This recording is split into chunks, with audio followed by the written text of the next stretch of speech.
En 1930, la economía mundial colapsó. Aquella Gran Depresión obligó a las potencias a abandonar los preceptos del libre mercado y el proteccionismo comenzó a ser la regla. Los países del viejo continente europeo dejaron de comprarnos bienes primarios, poniendo en jaque al modelo agroexportador que desde 1880 imperaba en la Argentina. Un país que no podía colocar sus productos primarios en el exterior tampoco podía obtener las divisas para comprar los bienes importados que necesitaba. Aquella fórmula que lo había convertido en el granero del mundo ya no podía colmar la demanda interna. Era necesario un cambio profundo y estructural.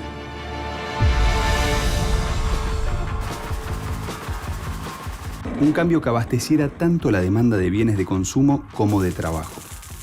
Por primera vez en nuestra historia, se alzaría con fuerza y más que nunca nuestra industria nacional.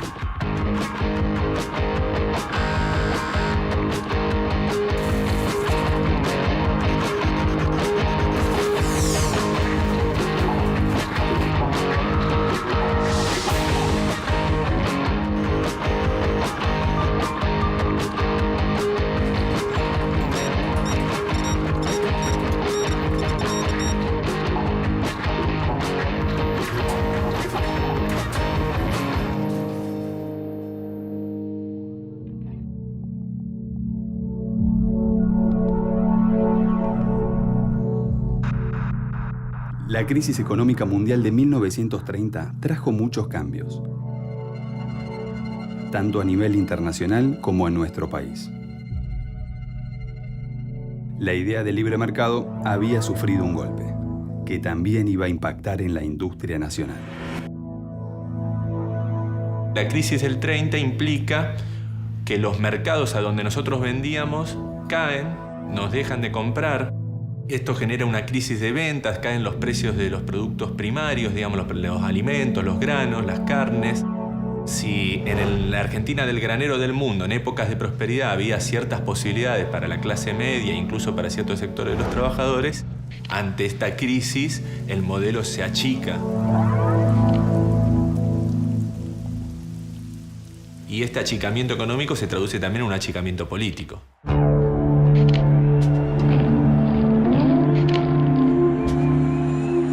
Pasamos de el radicalismo irigoyenista, ampliando derechos a la clase media, a ciertos sectores obreros, al golpe de Uriburu y a la instauración del fraude conservador.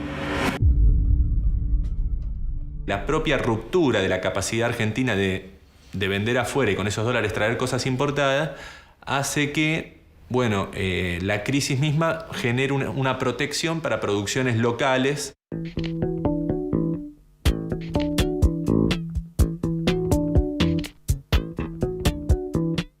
Esa industrialización por sustitución de importaciones tiene su propia dinámica y su propia lógica.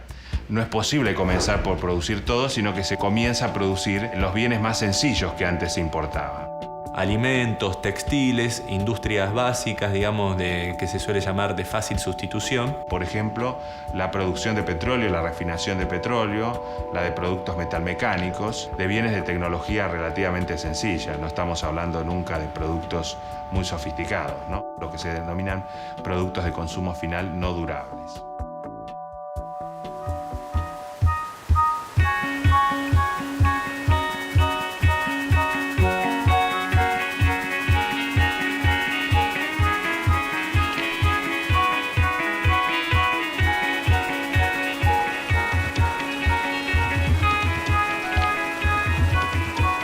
Mi nombre es Omar Sisi.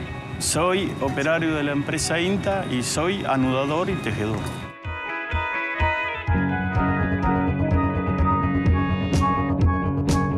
El trabajo que hago yo todos los días es cargar la máquina y anudar los hilos. Anudar los hilos para que nuevamente la máquina esté en marcha. Cada máquina, cada cadena trae 6.200, 6.300 hilos y eso hay que anudarlo con la máquina. No es tan fácil, porque hay que peinarla bien, hay que enderezar bien los hilos y así queda bien. Y si no, no anda la máquina.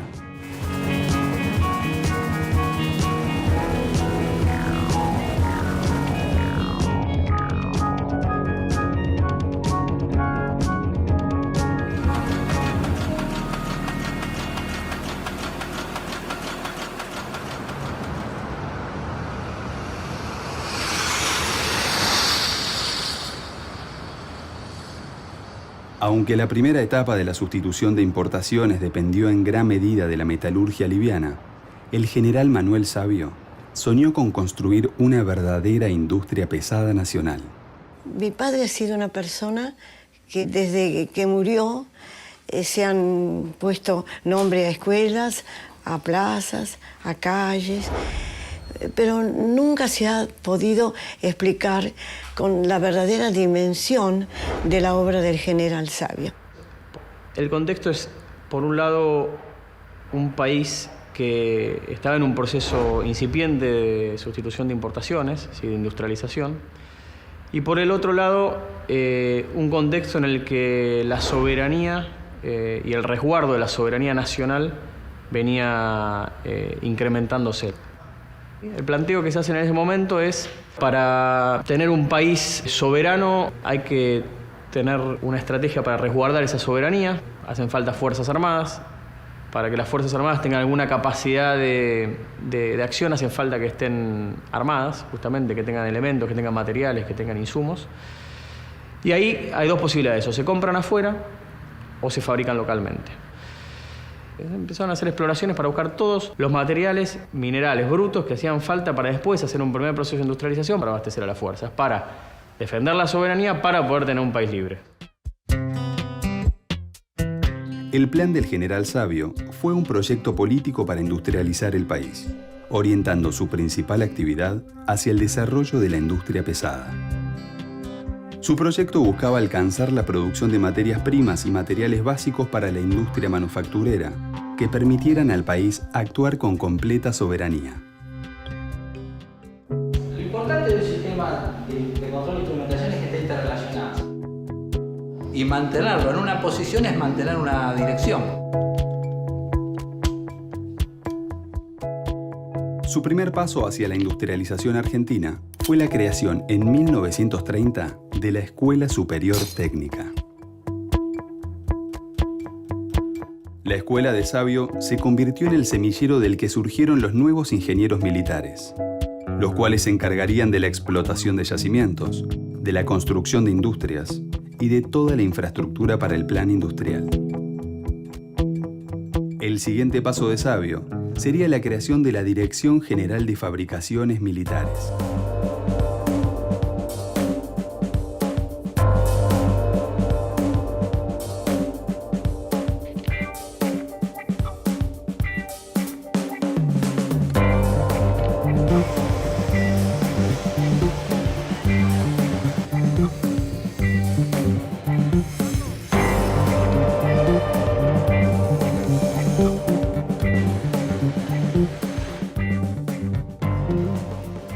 El general Savio, siendo su director, creó un plantel de 14 fábricas propias, participación en 8 sociedades mixtas y en 9 sociedades anónimas con mayoría estatal.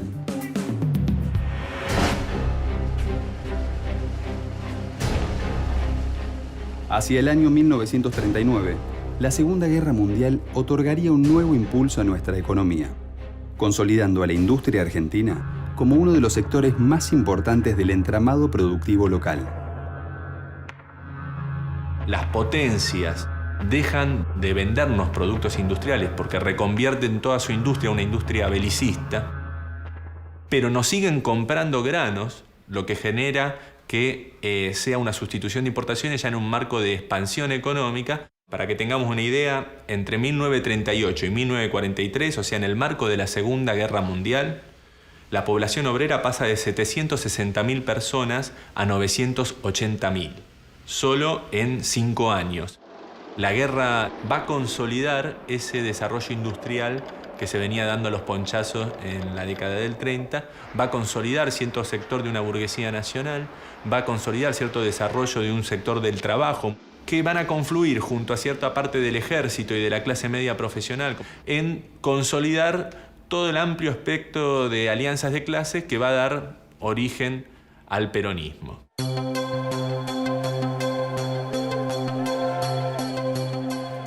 En 1943, un golpe militar puso fin al gobierno fraudulento de Ramón Castillo y a la llamada década infame. Desde la Secretaría de Trabajo y Previsión, el general Juan Domingo Perón comenzaría una política social que modificaría las bases de la estructura de la industria nacional. Es empezar a tener derechos. Esos derechos tienen que ver a una protección social que está vinculada al trabajo, a este acceso a la salud pública, al acceso a la educación. Las principales reformas fueron el establecimiento del seguro social y de la jubilación, la creación de tribunales de trabajo, la fijación de mejoras salariales y la instauración del aguinaldo, el reconocimiento de las asociaciones profesionales como los sindicatos y el estatuto del peón rural. En general, digamos, las posturas de los grupos empresariales van corriéndose hacia una postura de rechazo a las políticas sindicales y en general a las políticas económicas de 1943, ¿no? Particularmente de la Unión Industrial Argentina, ¿no? Que ve en la política social y sindical de Perón en realidad una política de perturbación a lo que ellos consideraban era natural la relación entre obreros y empresarios, ¿no? Y al mismo tiempo brindan el apoyo a aquellas medidas de política industrial que comienzan a implementarse por vez primera desde ese gobierno militar, ¿no? Ahí se consolida un modelo de relaciones laborales de la Argentina. Se considera un modelo de sindicato único por rama de actividad, la existencia de comisiones internas al interior de las fábricas, que es un tema que hoy sigue teniendo una importancia fundamental. El sindicalismo de alguna forma tiene también una etapa de conflicto porque pensemos que hay varios de los sindicatos que vienen del socialismo, del anarquismo, con los sindicatos que nacen más al calor del peronismo, hasta que se crea finalmente la CGT. Ese movimiento obrero que se une a la CGT tiene siempre una relación muy vinculada con el Estado. Y esto lo vamos a ver a lo largo de toda la historia. El 24 de febrero de 1946, imponiéndose con el 56% de los votos, el general Juan Domingo Perón fue elegido presidente de la Nación. Algunos historiadores dicen que así como el irigoyenismo fue el que trajo a la clase media a la política en la Argentina, el peronismo trajo la clase trabajadora, ¿no? El nuevo gobierno profundizaría la política de sustitución de importaciones, desarrollando planes que determinarían el destino de nuestra industria nacional.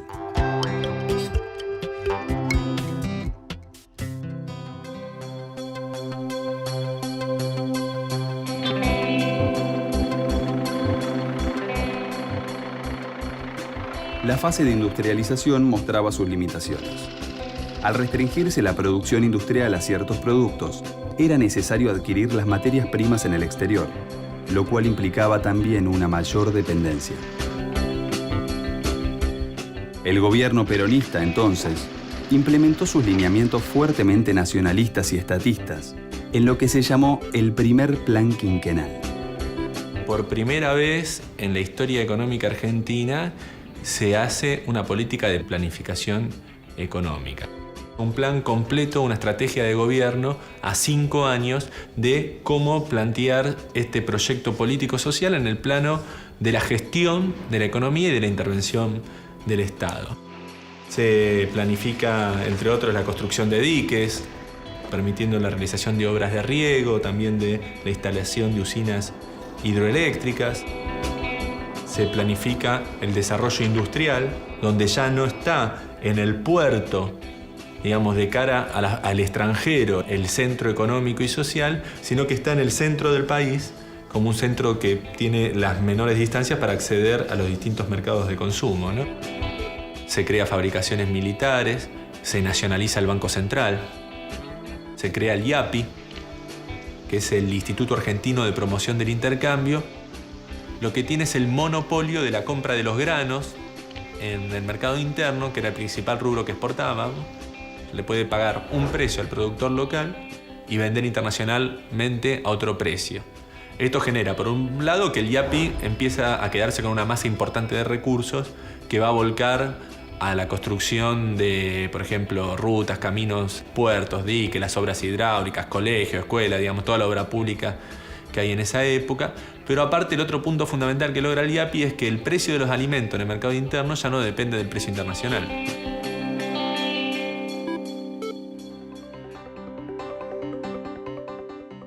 Entre 1951 y 1952, para promover la fabricación de aeronaves y automóviles, se creó en Córdoba la llamada Industrias Aeronáuticas y Mecánicas del Estado, IAME. En la época de mayor apogeo, que se extendió hasta 1955, el IAME fabricó aviones, automóviles, tractores, motocicletas, lanchas y armamento. La industria automotriz avanza y también todas las industrias vinculadas a esos nuevos artículos electrodomésticos en general que se consumían en los años 50, ¿no? Diríamos las radios, la industria electrónica comienza lentamente a desarrollarse en esos años y adquieren volúmenes bastante apreciables. Es de todas maneras una industria todavía centrada en el mercado interno y ese es tal vez su principal dilema, porque la industria argentina operaba a costos relativamente altos y porque no podía entonces conquistar mercados en el extranjero y dependía en consecuencia de las divisas generadas por el sector agrario.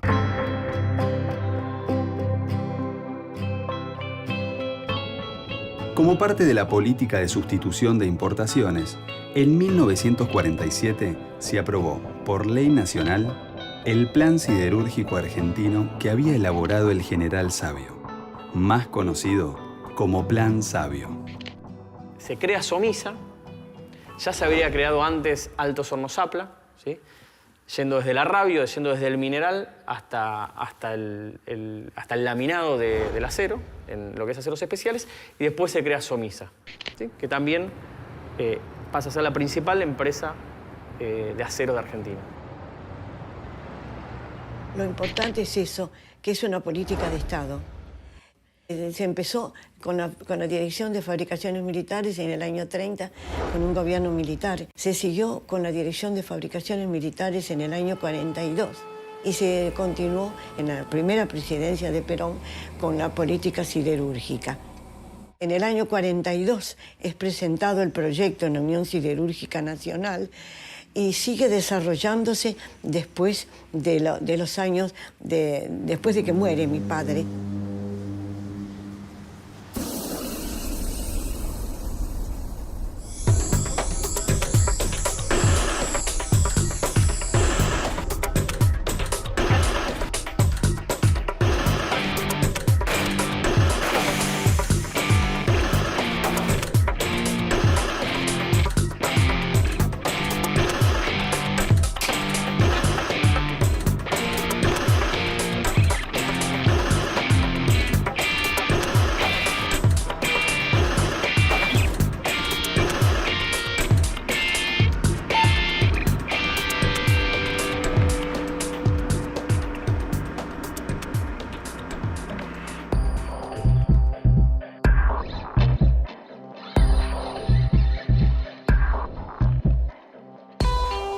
Otra de las empresas estatales clave que surgió como parte del plan industrial fue Astilleros y Fábricas Navales del Estado, integrada por el astillero Río Santiago y la Fábrica Naval de Explosivos Azul.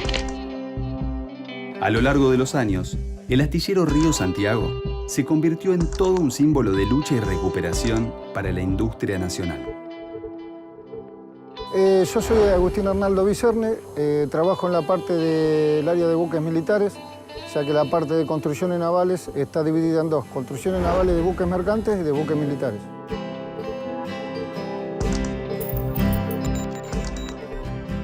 Cuando se comienza el buque, lo primero que se planifica es el proyecto del buque que se va a hacer, se compran los elementos pertenecientes al mismo, se compra la chapa, que es lo que primero se va a procesar, con el diseño ya previsto, se la va trabajando de forma tal de que pasa por un proceso de granallado, de pintado, después se la corta y se la moldea con las especificaciones del buque, con el proyecto del barco, ¿verdad?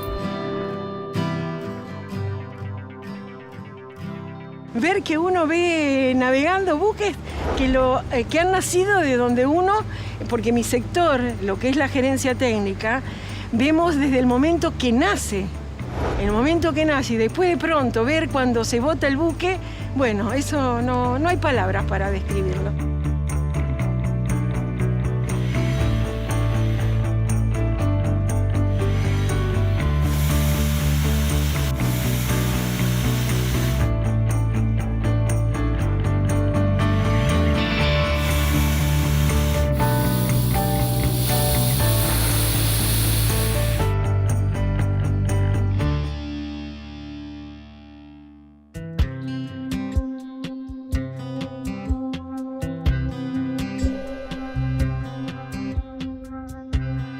A principios de la década de los 50, el primer plan quinquenal evidenciaba sus limitaciones y obligaba a un replanteamiento del modelo. La política fundamental de esa primera etapa del peronismo era la redistribución del ingreso, la mejora de las condiciones de los sectores trabajadores. Si bien favoreció en términos generales alentar el consumo, favoreció el crecimiento industrial, no favoreció completamente el cambio estructural, ¿no? El desarrollo de industrias de base y demás. Es la clásica acusación que se hace al peronismo de que desarrolló solo las industrias livianas. En este contexto, el gobierno implementó en 1952 un plan de estabilización, conocido como el Segundo Plan Quinquenal. Sus principales objetivos fueron la expansión de las industrias de base, es decir, petróleo, siderurgia, química y petroquímica, la mejora de la productividad del sector agropecuario, la reducción del gasto público, la contención de los salarios y el fomento de ingresos de capitales extranjeros. A partir del 52 lo que se alienta o lo que se intenta alentar con mayor fuerza son las industrias básicas, ¿no? Aquellas que no habían crecido anteriormente. Acero, productos químicos básicos, en menor medida la petroquímica, la industria automotriz, la industria metalmecánicas en general, son tal vez las más auspiciadas en esa segunda etapa del gobierno peronista, ¿no?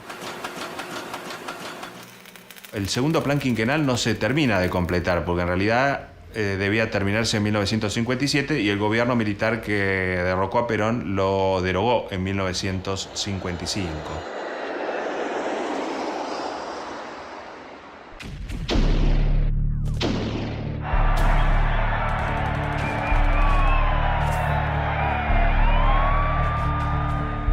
Las propias limitaciones del modelo y el golpe de Estado de 1955 dieron por terminada esa fase de industrialización de la economía argentina.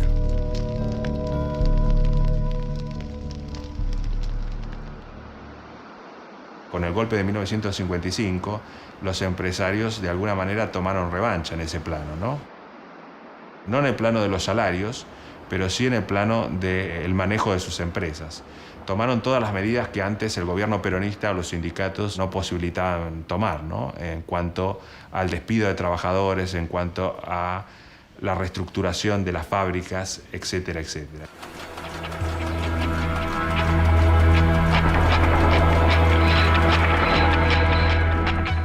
La política industrial principal del peronismo fue constituir la alianza de clases sociales que permitiera una base de sustentación a las políticas industriales. Me parece que ese es el gran aporte del peronismo al desarrollo industrial en la Argentina.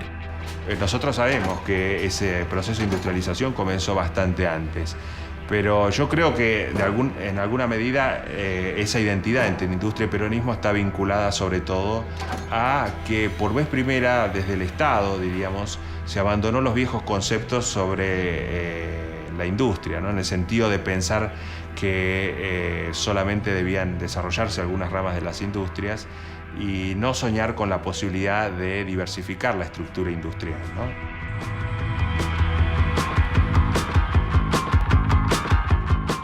Después de casi 10 años de peronismo, la industria nacional había quedado fortalecida, pero trunca como eje económico. La industria liviana, apoyada en la sustitución de importaciones, había bordeado sus límites y su crecimiento se veía limitado por sus propias necesidades de funcionamiento. fue el fin de una etapa.